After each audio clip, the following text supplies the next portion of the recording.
If you've tried time blocking and it didn't work, it's not you.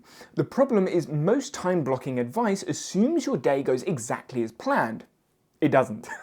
Meetings run late, energy crashes, something urgent lands in your inbox, and suddenly that perfect color-coded calendar is useless. Hey, I'm Danny, the community lead here at Morgen. I've been in the productivity and time management app space for over 11 years now and have seen how the right planning system can improve your productivity and reduce stress, but also how the wrong one can create hassle and cause costly mistakes. Some people, when time blocking, create a perfect plan, but that can often be quite rigid, meaning it breaks, sometimes multiple times throughout the day. The plan might not account for energy changes due to long meetings, a bad night's sleep, or just not feeling it. Or it might account for energy changes, just not the ones that happen.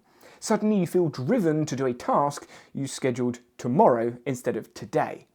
Some plans have tasks scattered across multiple apps with no calendar connection, leaving some things lost or forgotten in the chaos of the day. When plans spread across apps or systems are too complex, the maintenance can be like its own part-time job. Some systems, even unintentionally, create a feeling of guilt for not doing things instead of guiding what to do.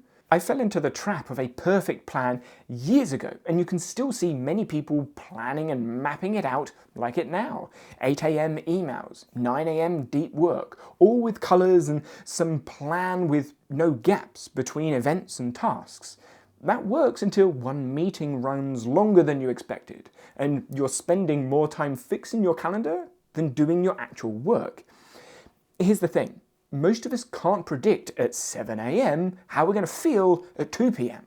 You block deep work for the afternoon, but when 2 p.m. hits and you're fried, that block becomes guilt, not a guide. And then there's the classic problem with task apps. You collect all the tasks, and when you try to put them on your calendar, there's literally no time left. You have a perfect plan, but more things to fit in it. Now you're trying to build just an impossible day. The problem isn't time blocking, it's plans that don't adapt, systems that make you feel like a failure, and no link between what you need to do and when you can actually do it. Before going through your to-do list to plan the day, check your calendar. What's already planned? Remove, change, or keep what you actually need and want to do. What's left is your real available time. Most people skip this step and then can't fit everything in. Then select a few, not 30, maybe 3 to 5 things that matter. If you only finish these few things, would the day feel like a win? Those are your anchors. Next, group similar tasks. Calls together, emails in one block, deep work when you're at your sharpest. Context switching can slow things down, and batching tasks together can help. If your calendar has 0 white space, you have 0 flexibility.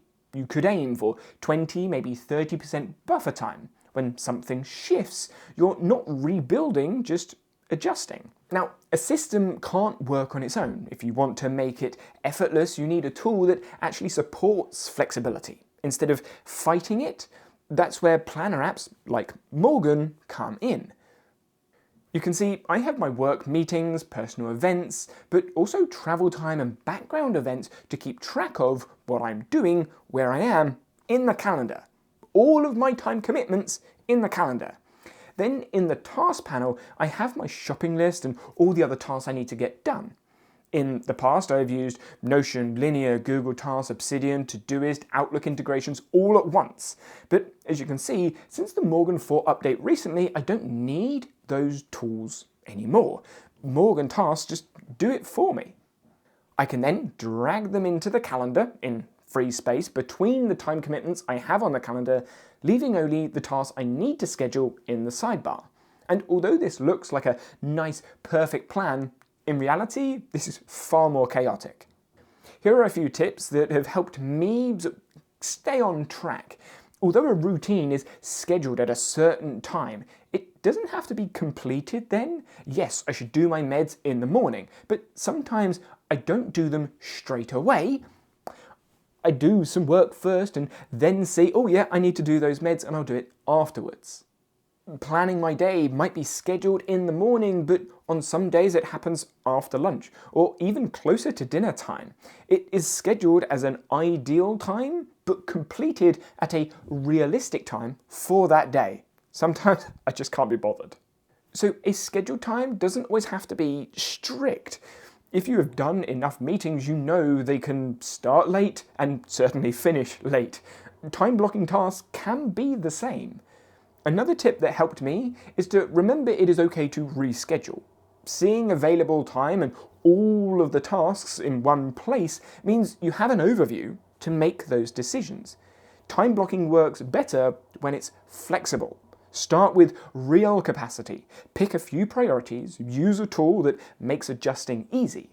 That's Morgen for me. Tasks and calendar together, drag and drop, and a system that is flexible. It bends. And if you want, you can try Morgen with the link in the description below for a 14-day free trial, or you can continue watching YouTube with this video over here.